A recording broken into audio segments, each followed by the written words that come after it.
Hello students and all the viewers. उम्मीद है कि आप सब खैरियत से होंगे। और आज का जो मेरा लेक्चर है वो है इस्लामिक स्टडी के ऊपर, इस्लामियात के ऊपर। ठीक है स्टूडेंट्स, अब ये जो क्वेश्चन है ये एक्सपेक्टेड क्वेश्चन है कि इस 29 पे जो टेस्ट होने वाली है यूनिवर्सिटी ऑफ सिंध की, उसमें ये क्वेश्चन आ सकते हैं। ठीक है स्टूडेंट, क्योंकि 22 पे जो टेस्ट हुई थी यूनिवर्सिटी ऑफ सिंध की, उसमें बहुत ही सिंपल क्वेश्चन आए थे इस्लामिक स्टडी के ऊपर। ठीक है स्टूडेंट्स, तो पहले आप वो याद कर दीजिएगा एनी हाउ। उसके बाद ये एक्सपेक्टेड क्वेश्चंस आप लिख दीजिएगा अपने नोटबुक पर। ठीक है स्टूडेंट्स, तो स्टार्ट करते हैं अपने इस वीडियो लेक्चर को। स्टार्ट करने से पहले अगर आप बिना सब्सक्राइब किए देख रहे हैं तो चैनल को एनी हाउ सब्सक्राइब कर दें और बेल आइकन को हिट कर दें ताकि मेरी आने वाली वीडियोस की नोटिफिकेशन भी आप तक पहुंच सके। ठीक है स्टूडेंट्स, तो स्टार्ट करते हैं अपने इस वीडियो लेक्चर को। पहला आपका क्वेश्चन है, लॉन्गेस्ट सूरह इन होली कुरान, सूरह यासीन, सूरह नास, सूरह अल फलक या सूरह अल बकरा। तो आपके पास जो करेक्ट ऑप्शन है वो है सूरह अल बकरा। लॉन्गेस्ट हो या लार्जेस्ट हो तो आपका करेक्ट ऑप्शन अल बकरा ही होगा, सूरह अल बकरा। ठीक है स्टूडेंट्स, सेकंड क्वेश्चन है, टोटल नंबर ऑफ मक्की सूरह। तो मक्की सूरह कितनी है, 80, 86, 88 या 92। तो आपका करेक्ट ऑप्शन है 86। थर्ड क्वेश्चन है, टोटल नंबर ऑफ मदनी सूरह। मदनी सूरह कितनी है, 28, 30, 32 या 35। तो आपके पास जो करेक्ट ऑप्शन है वो है 28। ठीक है स्टूडेंट्स, अब फोर्थ वन क्वेश्चन है, the Holi book of Jews. Jews का होली बुक कौन सा है, ज्यूज़ हम कहते हैं यहूदियों को। तो ज्यूज़ का जो होली बुक कौन सा है, इंजील, ज़बूर, तौरात या ज्यूज़। तो आपके पास जो करेक्ट ऑप्शन है वो है तौरात।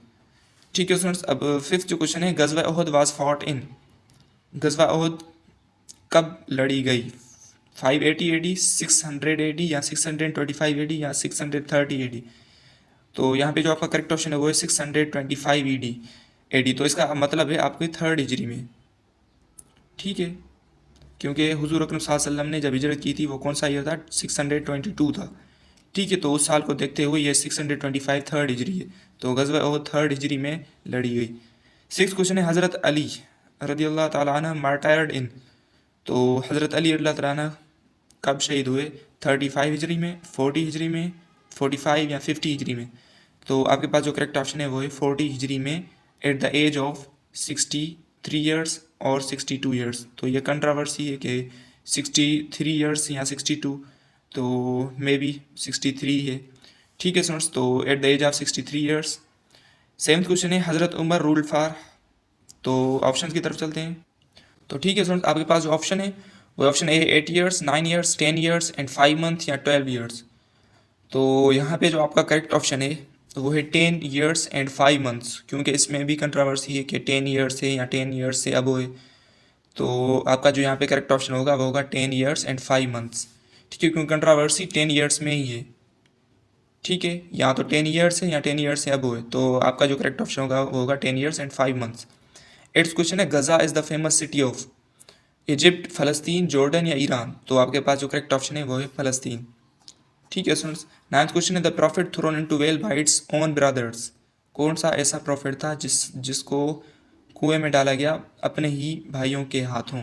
तो ऑप्शन है आपके पास, हज़रत याकूब अलैहिस्सलाम, हज़रत दाऊद अलैहिस्सलाम, हज़रत यूसुफ अलैहिस्सलाम या नन ऑफ दीज। तो यहाँ पे आपका करेक्ट ऑप्शन है वो है हज़रत यूसुफ अलैहिस्सलाम at the age of 12 years, या इसमें भी कंट्रोवर्सी है कि 15 ईयर्स, लेकिन यहाँ पे जो आपका करेक्ट ऑप्शन होगा वो होगा 15 ईयर्स। ठीक है स्टूडेंट्स, अब टेंथ जो क्वेश्चन है, it is the third source of Islamic सूरह। इस्लामिक फ़िक्र का थर्ड सोर्स कौन सा है। अब पहला ऑप्शन है कुरान, हदीस, इजमा या इज्तिहाद। तो आपका जो करेक्ट से बोलते हैं इजमा। ठीक है, जिसमें जो भी उलमा है हमारे वो बैठ के कोई मशवरा करते हैं उसे हम बोलते हैं इजमा।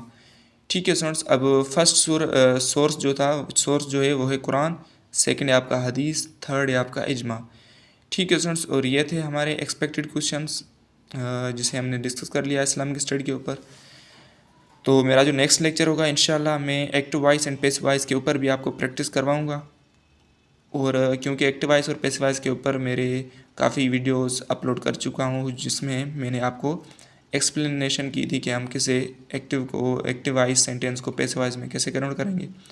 और डायरेक्ट इनडायरेक्ट के ऊपर भी मेरे वीडियोस अपलोडेड हैं कि हम डायरेक्ट जो भी आपको सेंटेंस हो उसे हम इनडायरेक्ट में कैसे कन्वर्ट करेंगे, उसके रूल्स कौन से हैं।